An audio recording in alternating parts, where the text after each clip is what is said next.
Szervusztok! Életmódváltó tippeket hoztam ma, mert az életmódváltás nem történik meg egyik percről a másikra. Van néhány ötletem. Az első fontos dolog, hogy gondolkodj apró lépésekben. A másik, kezd el még ma, ne halogasd.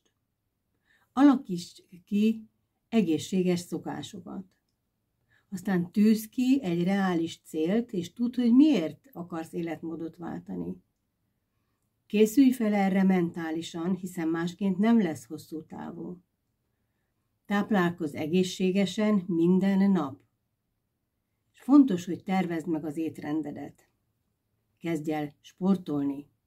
Keresd meg a célodhoz szükséges táplálékkiegészítőket. Vondd be a barátaidat, a párodat, a családodat. Nagyon szívesen segítek, keresd kommentben, tervezzük meg együtt. Szervusz!